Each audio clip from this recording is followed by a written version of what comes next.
Hey there, Brad. Can you hear me? Hey, I can. How are you doing? Oh, good. Doing well. How are you? Good. Good. We'll give it another couple of minutes. Oh, no rush. I got stuck on a appointment that went a little over, so I popped over to a FedEx office. Oh, is that right? Beautiful background. Oh no. We make it work. Absolutely.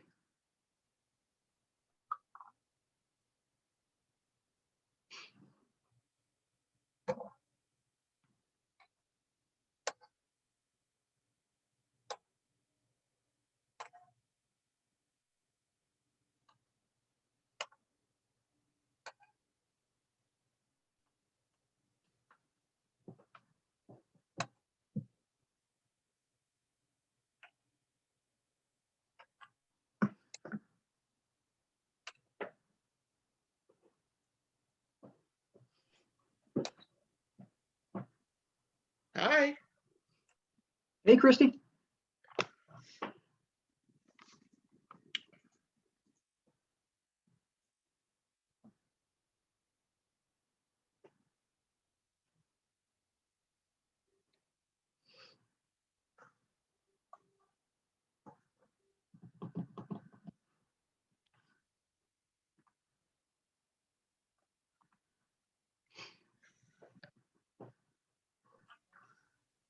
And Brad, will I be able to share my screen?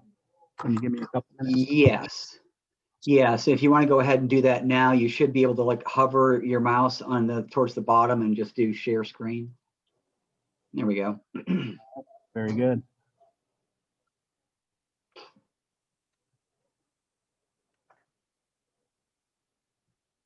Why don't we go ahead and get started actually. So thanks everyone for hopping on today. What I wanted to do is just start out the meeting real quick with a colleague of mine, Joel Penner. Joel is a member of the networking group that I'm in, that I go to every Thursday.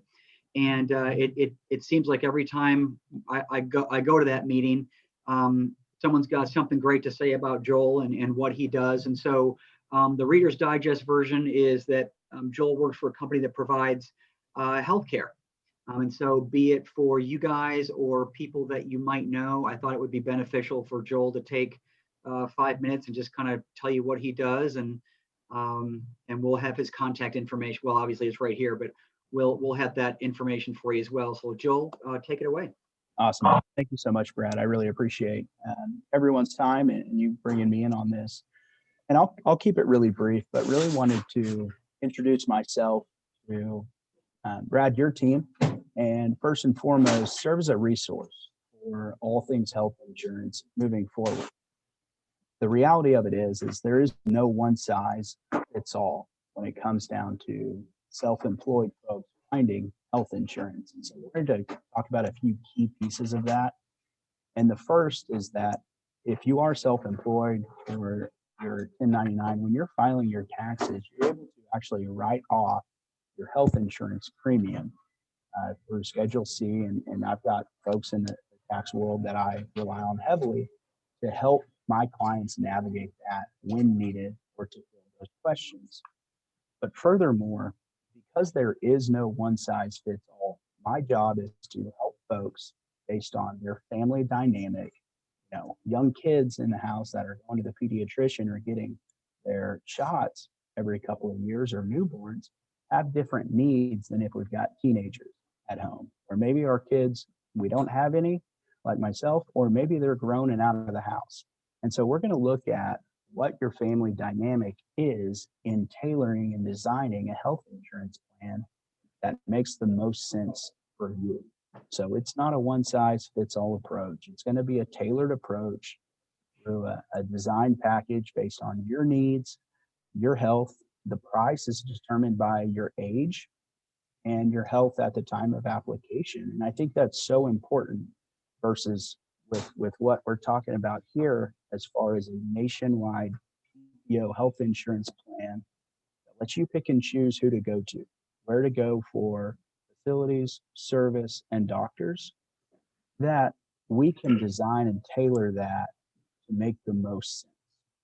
Wanted to mention a couple of other things. One is telemedicine. Since COVID has rolled out and we've been living in this world for the last 16, going on 17 months or so now, telemedicine has only increased its activity and its abilities. And so for anything non-urgent or non-FDA, federally controlled substances, we're actually able to have a real low-hanging plan that, one, give us unlimited access to physicians, just like we're zooming today. They can write prescriptions for ear infections. They're available 24/7, 365. And so should something come up in the middle of the night and you need to speak to a physician for $20 per person or $30 for a family, you'll get a whole slew of access to benefits, but most importantly, unlimited access to a physician who can write prescriptions to where you are. That's nationwide. And then one other thing I wanted to mention for those here or those that will watch later is if you don't have health insurance today and you've got a medical bill or a dental bill within the last year that's over $400, there is a tool and a company that we're able to set you up with and use for them to go in and try and negotiate that cost down so that you're able to find a resource to really help navigate the healthcare system, that the bills that you're receiving from probably a doctor, a technician in a facility, they will really step in and be an advocate for you to not only help navigate that, but also lower that total price for anything over $400. And then again, wanted to just leave this with you. PPO insurance, you get to pick and choose where to go. There's no enrollment restrictions. So once we get a plan in place, it's month by month moving forward with no network restriction as we travel to maybe places we're not as familiar with, and we're not in North Texas or the Houston area or wherever it is that you live. If you are in somewhere unfamiliar, you know your insurance will be there for you. And then one of the most important factors is it's because we underwrite to get the best price for you up front, that helps keeps the rates low for your plan or your family's plan. But no matter how my health changes, I can never be kicked off of the insurance. No matter how much I use it, I can never be kicked off the insurance. So it's not a short-term solution or a Band-Aid approach. This is a financial decision and protection when it comes to health insurance, to finding something that makes the most sense for you, your family, your needs, and most importantly, something we can afford on a monthly basis. And that's where the aspect of tailoring a plan is flexible and beneficial for each person we work with on an individual basis. And so I wanted to just offer my services for you all, first and foremost, to be a resource. When you have some questions and you need someone to talk to, I want to offer that for you guys. And then if you don't have health insurance, I'd love the opportunity to take a look at it, or even if you do, to make sure that what we have is the most bang for our buck. It's the best for our family today. And as our needs change moving forward, we can grow with families, or we can take it a step back should our financial situation change where we need lower premiums moving forward. That's kind of the hands-on approach that I give, not only as an insurance agent, account manager, helping folks navigate the healthcare industry, really moving forward. So that's what I wanted to share with you all today. And Brad, thank you again for giving me a couple of minutes. But if there are any questions, I'd be happy to field those here if I have another moment. Yeah. Yeah, otherwise, obviously write down Joel's information if you want to, because I mean, health insurance and healthcare in general is personal. And so it might be more appropriate to just set up a separate appointment with Joel. So I always find it beneficial to shop around in these areas. So yeah, thanks. No, I really appreciate that. And as far as the next steps, and I'm happy to work in person, whether you're in North Texas or really anywhere, as much as I can accommodate. There's nothing more valuable for me to be able to help you and your needs, or anyone with health insurance, than sitting at your kitchen table or at your local shop or where you work out of, I'd be happy to make that trip and get that accommodated and set up for you. But thank you again, Brad. I really appreciate it so much. Yeah, you bet. Take care, Joel.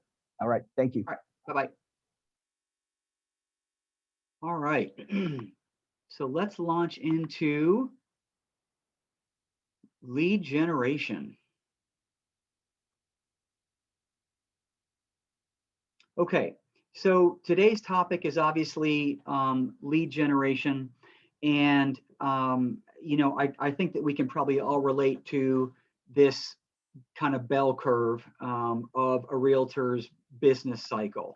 You kind of come down here where you don't have anything going on and your prospecting efforts tend to be pretty intense because you're desperate for business. And then as the curve increases, you get that business and you don't have any time to prospect. And then on the right side of the curve, your business concludes, and then there's, the panic mode sets in. And so you want to always make sure that your funnel is full, but part of that, really the success of that, is to not run out of people to call. And so, kind of like my email said yesterday, just as a reminder for today, is that, if you wake up in the morning and you know that you should be doing something to get business, but you just don't know what, or you just kind of feel stuck. Hopefully today will help with that. And so, my solution is always be prospecting. My suggestion is always to choose 2 to 3 business sources that best suit your personality and just stick with it. I wouldn't try and do 10 different things. The shotgun approach typically does not work when it comes to prospecting in real estate. Okay, so a more narrow strategy is what works. So what are some of the lies that we tell ourselves about prospecting in real estate? Well, the first one is it just feels too much like work. Well, surprise, surprise, it is. And I think that it begins to feel less like work when you adopt a system and that system is put on autopilot every single day. It's you're not trying to figure everything out every single day. And so it is work, but that work leads to closings, right? So the other lie we tell ourselves is too hard. Well, it's only too hard if you're inconsistent with it, and if you're choosing things that don't necessarily mesh well with your personality. Some people are not afraid to cold call, door knock. Some people don't want to do that at all. Some people work better in front of a large group of people. Some people prefer one-on-one.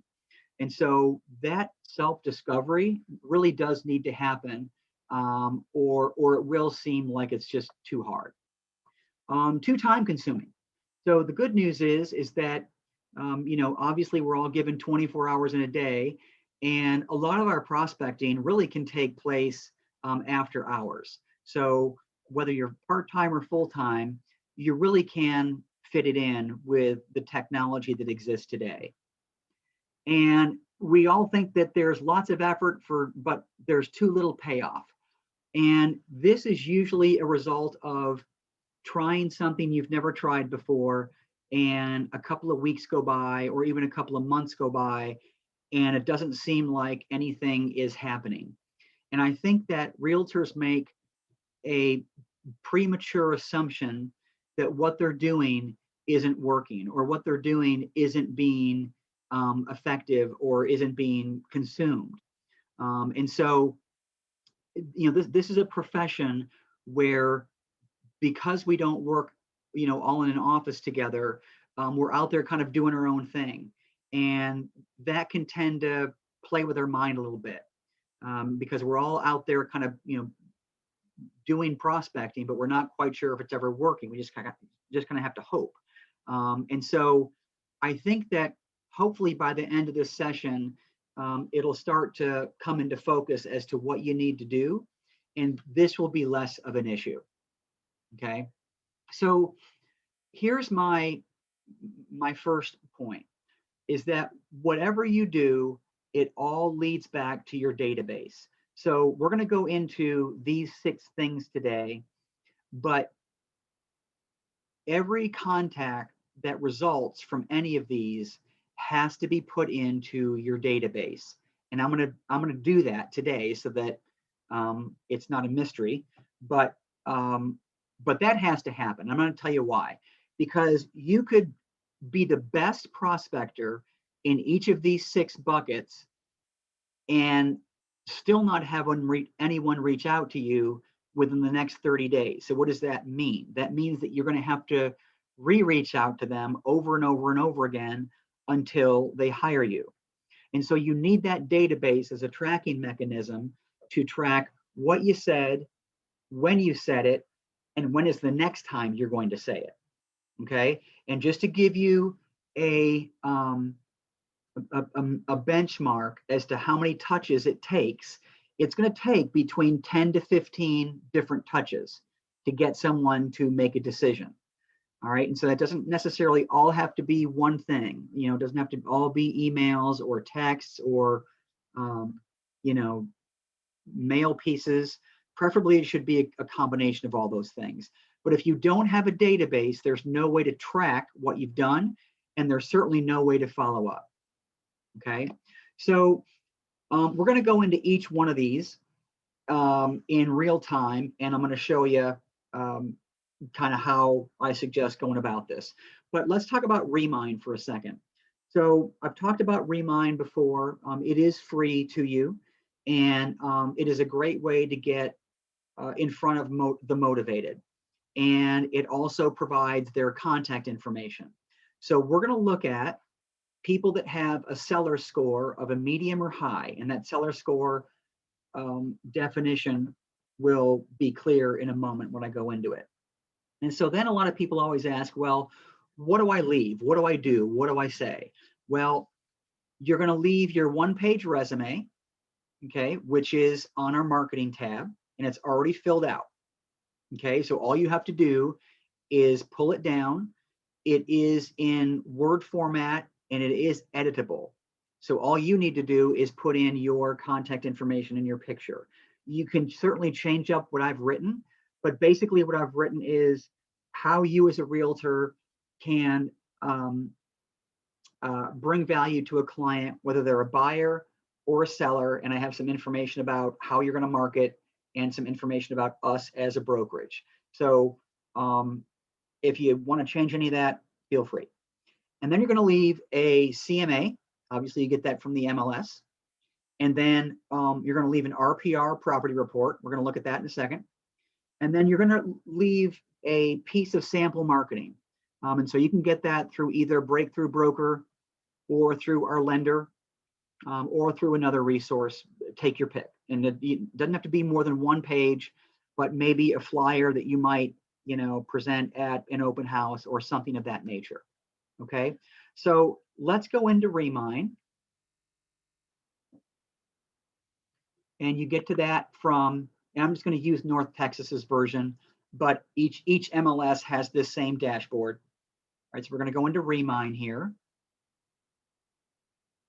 And as I'm pulling this up, think about this like this. I mean, if you've been in real estate for a while, a lot of people used to talk about farming. And so what's a farm? It's really a mass mail campaign to a subdivision that you want to tackle. And you might want to tackle the subdivision based on the turnover rate. Maybe it's a subdivision that has a lot of action going on, right? Well, the problem with that is that in any industry, a mail campaign only returns maybe 1%. So, you know, if you send out, you know, 1,000 cards, whoops. I mean, you're only going to get 10 responses, and 1,000 cards is going to cost you at least $1 each. So $1,000 every single month to try and get, you know, 10 people is not real cost effective. and it's also not very targeted. So when you look at Remine, let's just do a simple search. And let's start high. So you can do addresses, cities, zip codes, neighborhoods, and a neighborhood is a subdivision, okay? But let's just go into, I have Allen popped up here. Let's do Allen, Texas.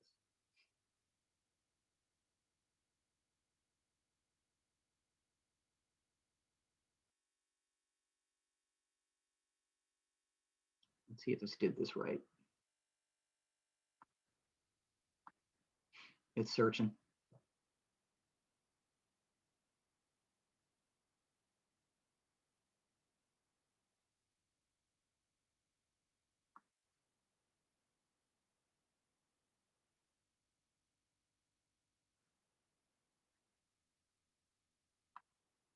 Okay. All right, so here is Allen. Let's see if I have any. I'm going to clear all my filters. And what you'll be faced with at first is a very, very, very high level at 30,000 feet. Who lives in Allen, Texas? So each of these circles represents clusters of other homes and subdivisions. So let's go into this one right here. And if I click on that, it's going to go even deeper. Okay, and now it breaks it out into, here's a cluster of 5,000 people, 15,000 people, 3,000 people. So let's go to the 5.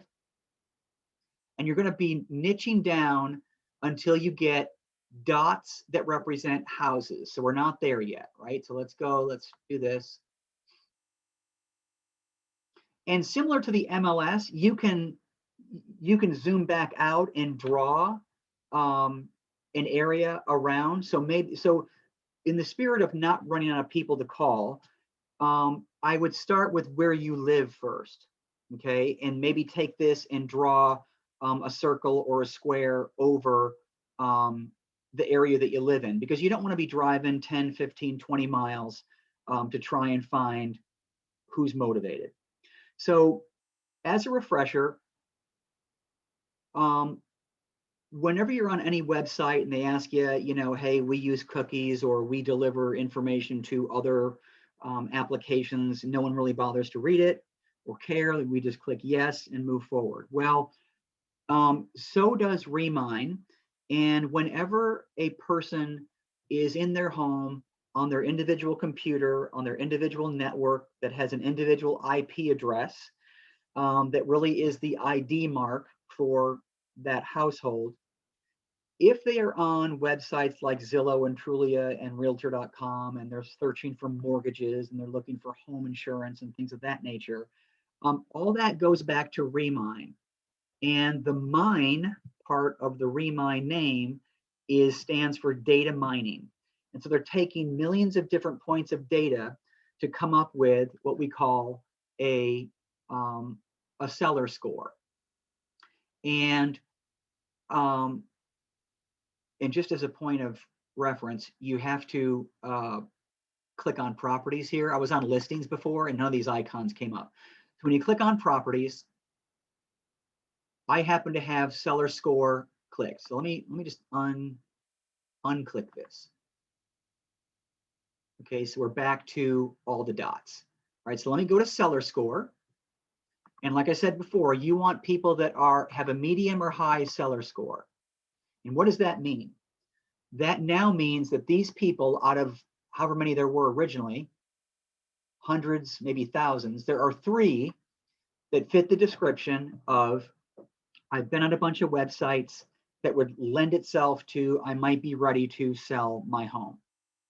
So hitting up, in this case 4, at least I can see on my screen, are certainly better to target than sending 1,000 mail pieces. All right, it's a lot less expensive and you're talking to the motivated. So 4 may not seem like a lot, but let's say you convert 2 of those. And so far we haven't spent a dime. I would love 2 listings a year. I mean, even if I did this once, I would love 2 extra listings a year. because then that leads to buyer leads and everything else that goes along with a listing. So these are obviously people that own their homes and they are somewhat motivated to sell. So let's go into one of these dots and it will now pull up the home on the right-hand side. You may have to move your Zoom pictures. Okay. So when you click on this, it gives you various information on the home and on the home owner. So here's what I would do with this information. You scroll all the way down.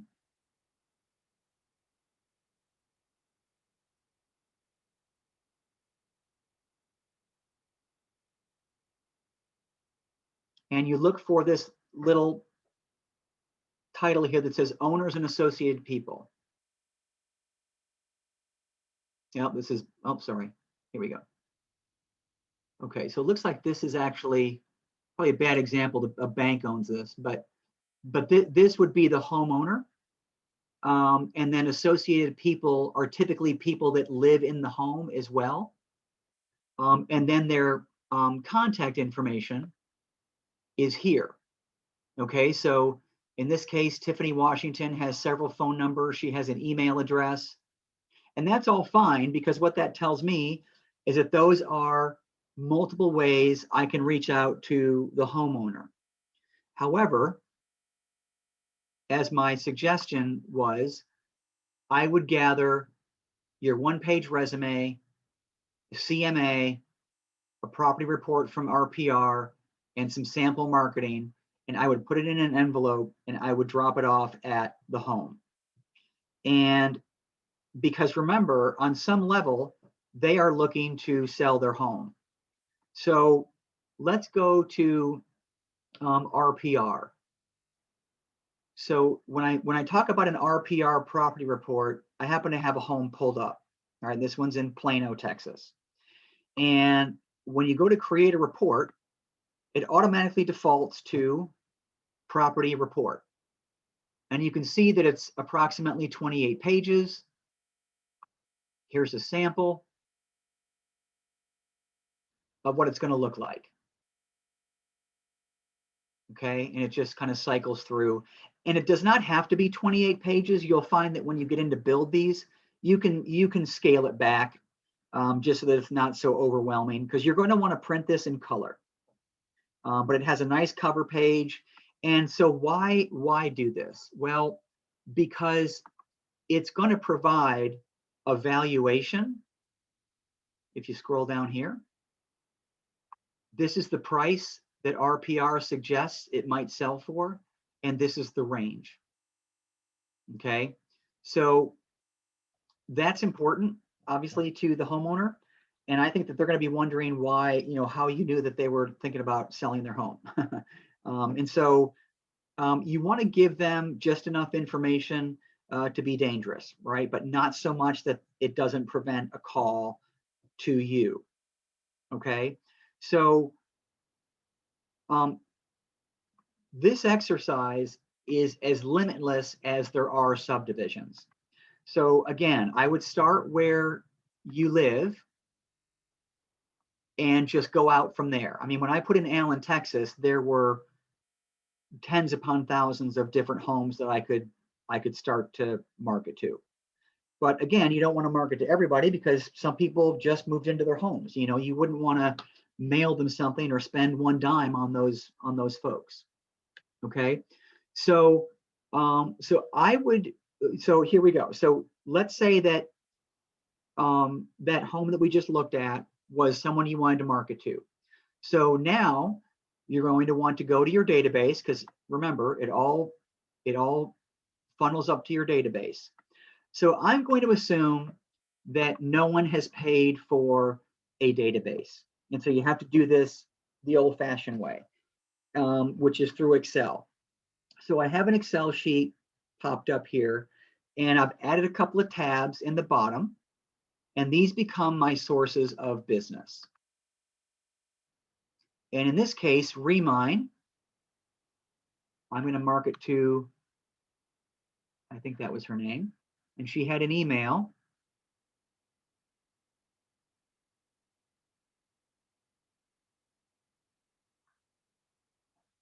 Let me just expand this. And she had a phone number. And we sure know the address, because that's the whole point of the exercise. All right, so I don't know what it is right now, but you can put that in. And then notes would be 722 dropped off packet to doorstep.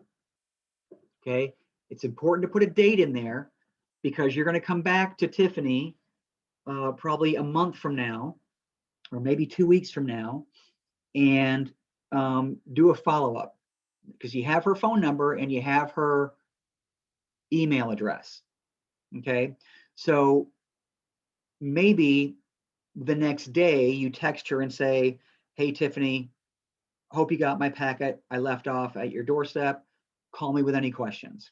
And that's it. You don't need to get hyper, sales pitchy or forceful. I mean, what you're trying to determine is, are they really as strong of a lead as Remind suggested they were, right?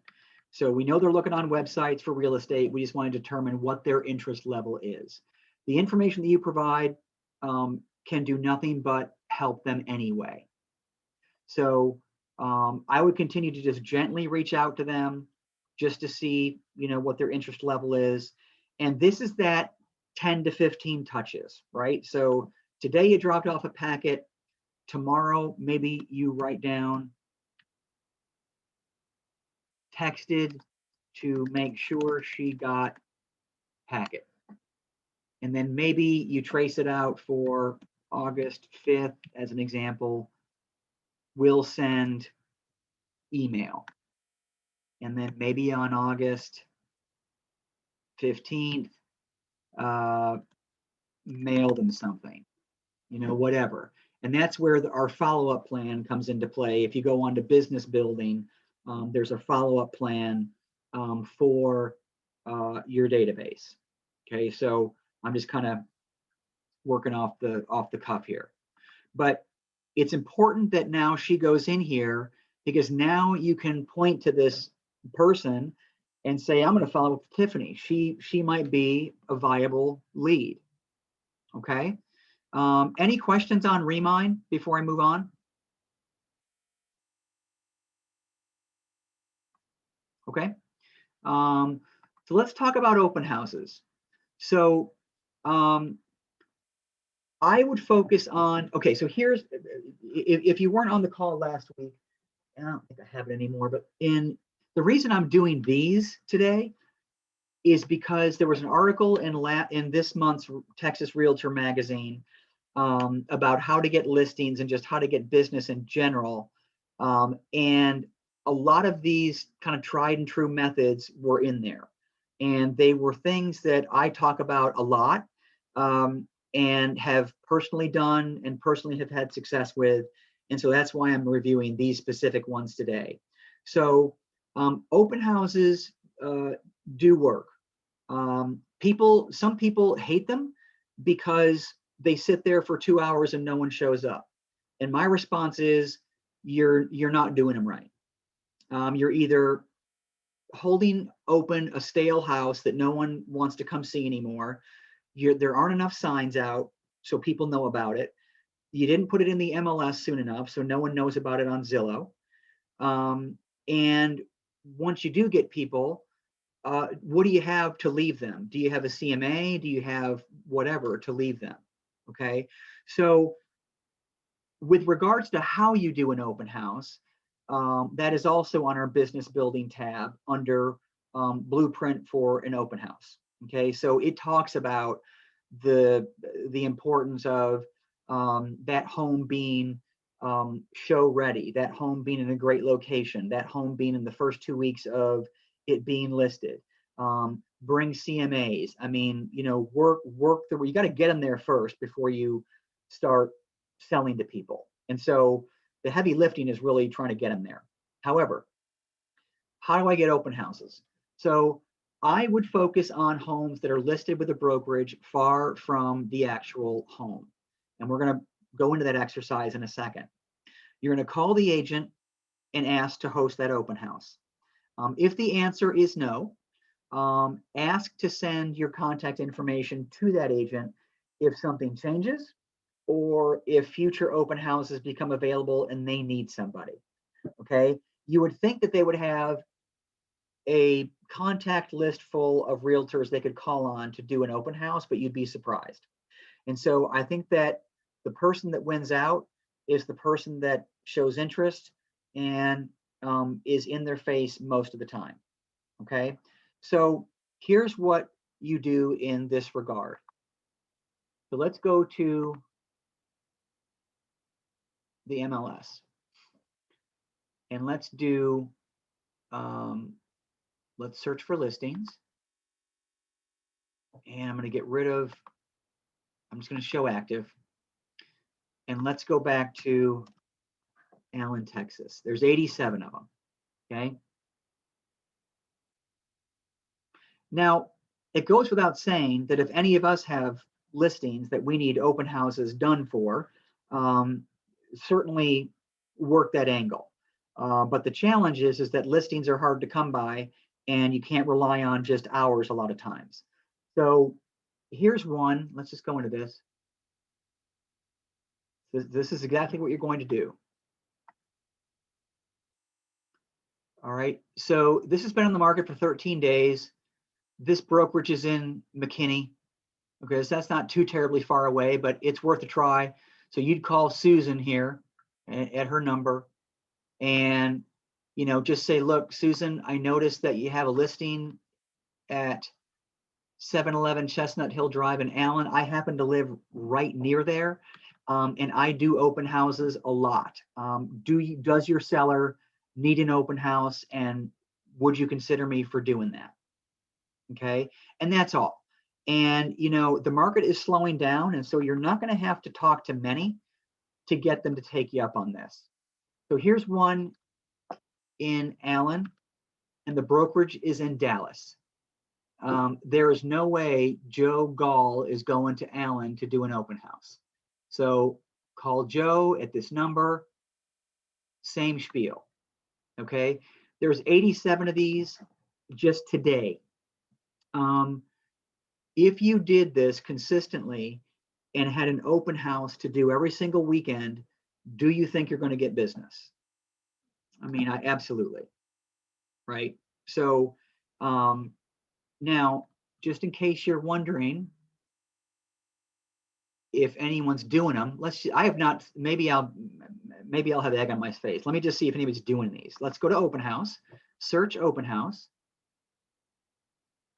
And it's Thursday, so you would think that these are going to be teed up.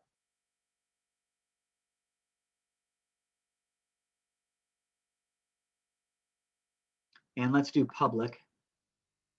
And there's 875 open houses scheduled. Let's just see Allen. There's 25 in Allen. Okay, and these are not builders. It's not unusual to look at this list and see that they're builders. That's not the case. Ebby, Redfin, JPAR and Associates, Keller, Remax, EXP, Fathom, Ebby, Coldwell. My point is that people are doing open houses. One's going to be done for a $1.3 million home, 750, 425. They run the gamut. So I would suggest that out of, how many did I say? 25? 25. There's probably 25 more sellers that want one done, but agent doesn't care. So again, go through that exercise and keep your funnel full with open houses. Okay. I do go into what to leave at the open house in this blueprint for open houses. Okay. But I think that when an agent says no, it's not enough to stop there. I would just say, look, appreciate that. Could I reach out to you again from time to time to see if you have any others, or can I leave my contact information with you? to keep me in mind for future. Okay. All right. Any questions on open houses? Okay. All right. Expired listings. So expired listings are obviously listings that were under contract, house never sold, and now it's really up for grabs, right? So is there a chance that it becomes relisted again with the same agent? Yes. And so that's why I said you're going to need to make sure that you cross-reference to make sure that that hasn't been done. It is usually not. And so when you talk about expireds, they fall into one of three buckets. One immediately relists, the other never relists, and the third is they relist, but it's going to take some time. That's the market you're going after. Okay. So there are expireds every day. The first of the month produces the most because everyone's listing agreement typically ends on the last day of any given month. So what are you going to leave with an expired listing? Same, one-page resume, CMA, RPR Property Report, and then some sample marketing material, and of course your business card. I didn't mention that because that's kind of a given. Okay, so let's look at expired listings. Let's go back into the MLS. And here are 76 just in 24 hours. Okay, you can set up what they call a hot sheet for expireds if you wanted to, so that they just pop in, or you could set up yourself as a contact and just look for expired listings and just save that just like you would for a buyer. And so let's just go about it the long way. Let's go into detailed. Let's get rid of everything. Let's just look for expireds. Do you know that expireds are worth it when the MLS has a separate category for it? So let's look for expireds. There were 1,500 for the entire MLS in the past 90 days. Let's look in Allen, there were 6. Okay, so not a whole lot. Allen's not that big anyway, but let's take a look. All right, so you could then, and these are actually good price points. So just to refresh your memory on how to do an auto email, you could save this search. And then when you do that, new auto email comes up, and then just start one for yourself. And every time an expired listing comes on, you're going to be emailed that listing. Okay. But you're going to want to go in here and determine whether or not you want to go after this expired listing. I mean, there's really little reason to not really go after all of them. But, you know, this one was listed by a Keller agent. Photograph. Sometimes you can tell why it was expired. This is too high priced. 1968 home, and it's $196 a square foot. That's what it's mostly going to be. But you know, it's not a bad home. But let's see how long it's been on the market. Well, a day. That doesn't make. No, I'm sorry. Yeah, a day. I don't know what the deal is there. But it's usually longer than that. So this was maybe a mistake. But regardless, you know, I would want to go to all of these, you know, and so there's a temptation to hit, like when you have a list of 50, especially on the first of the month, it's tempting to go to all of them. And I wouldn't do that. I would start with the ones that are in your neighborhood or in your area within 5 miles, because you by default are going to be an area expert. You already live there. Okay. So how do most agents handle expired listings? Well, they usually pay a lot of money to a service like RedX or Vulcan, and they call them. And my philosophy is do the opposite of what everyone else is doing. Now, I have an expired listing blueprint and business process on the business building tab on our website. But if you do the opposite of what everyone else is doing, then you're not going to call them and you're not going to mail them anything. So put together your packet and go leave it on their doorstep. What you're trying to determine is, are you going to relist again? And if you just lived in Allen alone, you could hit 6 today. There'd be 6 more tomorrow, I'm sure. And on August 1st, there's probably going to be 6D. So you will not run out of people to prospect. And by doing it this way, and by going to them, you're automatically going to demonstrate that you're automatically doing more than most people do. Most people take the easy way out and just call or email. And when people don't respond, what do? They give up. So to go back to the database, I have a tab for expireds. So you're going to put the expired listing in there. You already have their you may not have their email or phone. You'll get that from Remind though. Actually, you could go into their individual address and find it. But you have the address because you're going to go there. All right. So now this is starting to gain traction, right? We've gotten 6 homes from Remind. We got however many people show up at the open house.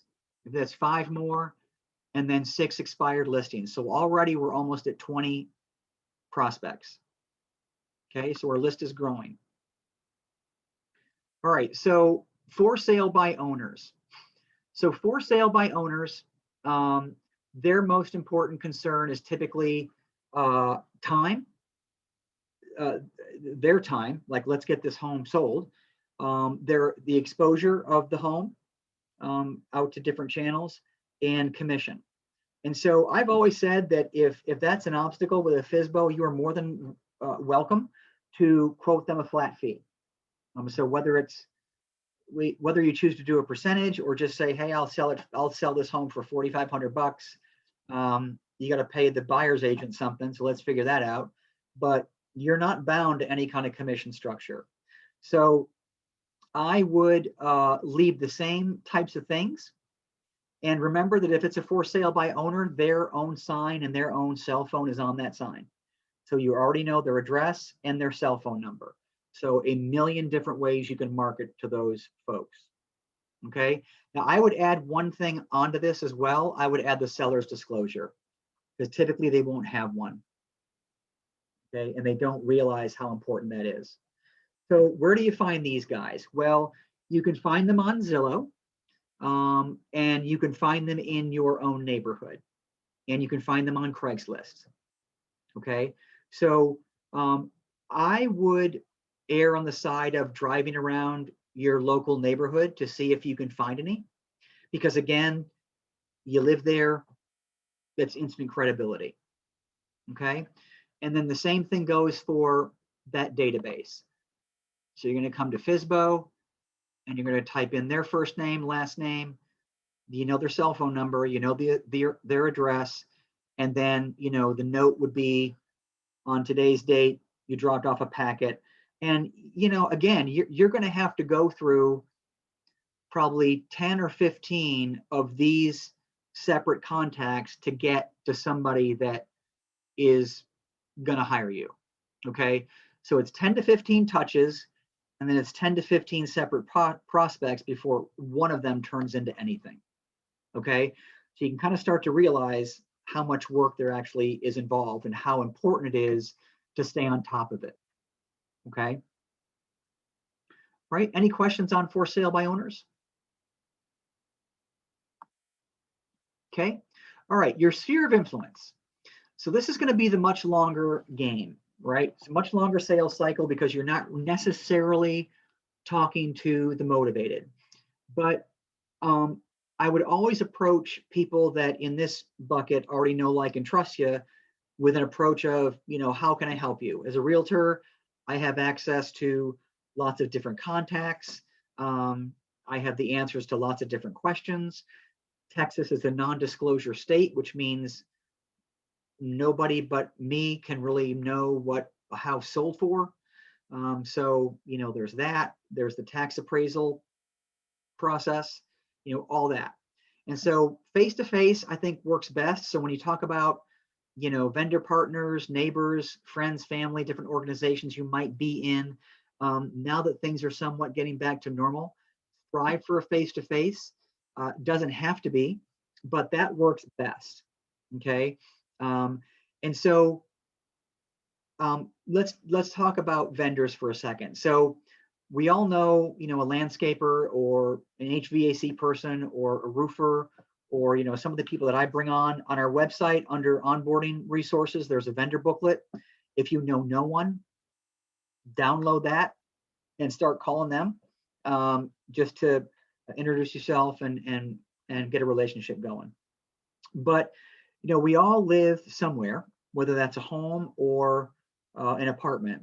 And so I would choose 10 neighbors on your side of the street, 10 neighbors on your other side of the street, and start sending them note cards, and keep up with that once a month.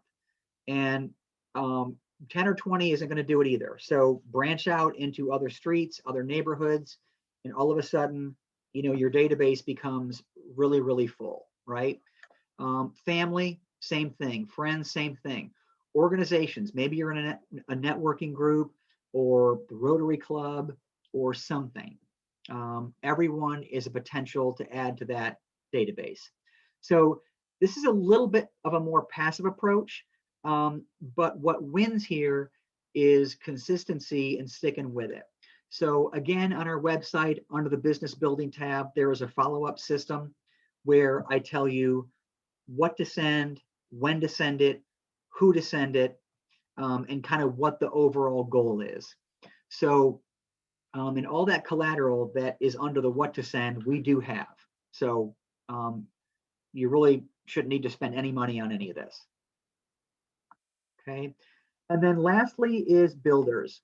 So I would focus on small builders, not the American Legends or Lennar Homes of the world. And then go to the Texas Home Builders website. We're going to do that in a second. And the goal is a face-to-face conversation. Okay. And so when you think about small builders, they're typically building 10, 20, maybe 30 homes a year. They just want to move them. They like building. They don't know much about marketing or representation or how to maximize the price and really even set the price and really navigate through getting more business by using a realtor. Okay. So you're going to leave your one-page resume, the area comps, because they may not know, what the comps are for that area, which leads to wrong pricing on their part, sample marketing material, and then any other stats that you think that they might find useful. And I said in there, go to the Netris Trends tab. So right from the same place we got Remine is that Trends tab that I've mentioned before. And it's here that you can get historical information, I think going back 3 years on things like average sales price, price per square foot, days on market, what's the percent of original price it was that it sold for, how many closed sales, and so on. So I review some of this information each month anyway, but you have access to this as well. And so I have the Texas Association of Home Builders website pulled up. I've mentioned before that I think to join this association is maybe $200 a year. You might consider doing that. But if you don't, that's okay. Just go to membership, go to directory.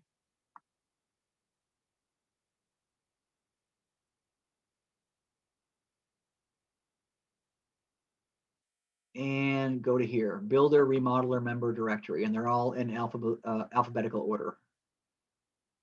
Okay, so here's your builder directory. Start with the A's. Remember, today is about not running out of people to call. So builder directory. Okay, A&A custom painting and remodeling. Are they a builder? No. Do they touch real estate? Yes. Are they great to reach out to anyway? Absolutely. A&B custom homes. Never heard of them. They're in Tyler. They work in these various counties. That's awesome. Never heard of them though. And so they might be in need of your services. So this encompasses all of Texas. So depending on where you live, it may or may not make sense. Okay, but you kind of get the gist. I have yet to see one that I recognize. Okay, so these people need our help. I can guarantee it. Okay, and do other realtors try and solicit them? Yes. How many stick with it? Zero. Zero do. Okay, so if you are consistent, if you are present, and you behave like you really want their business, then they're going to give you business. Are all of them? No. But for every 10 or 15, you're going to get one. All right. So we were only on the A's, and that scroll bar was really, really small. So even in that group, there's a ton of people to reach out to. Okay. So, so that was it. So we'll end with builders. Does anybody have any questions on the process or any of these sources of business in general?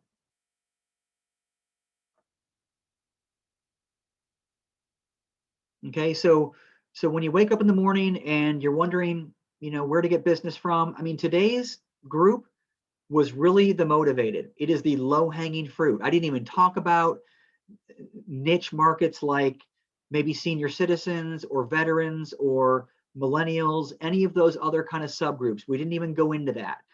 You will have plenty just in these 6 buckets. But the key, again, you got to put them in your database because you're going to come back to them.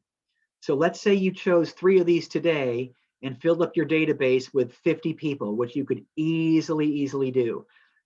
You could stop there and just keep hitting these people over and over again, these same 50, and you're going to get business. But the good news is that the 6 buckets we talked about today, it's endless. Okay. So I know it's work. It's supposed to be. At some point, once you get going, it won't be that hard. But I think the first goal is just to kind of get started. Okay. So my takeaway today is take a look at some of these, figure out what 2 or 3 best align with your personality, and look on our website for the full kind of plan on how to do it. But I've given you enough here today to at least get started. But as always, if you have any questions, reach out and we'll set an individual plan for you. That's kind of what the coaching's for. Okay. So any other questions, comments? No? All right. Well, we will see you back here next Thursday at 1. Thank you so much, guys. Have a great rest of the week.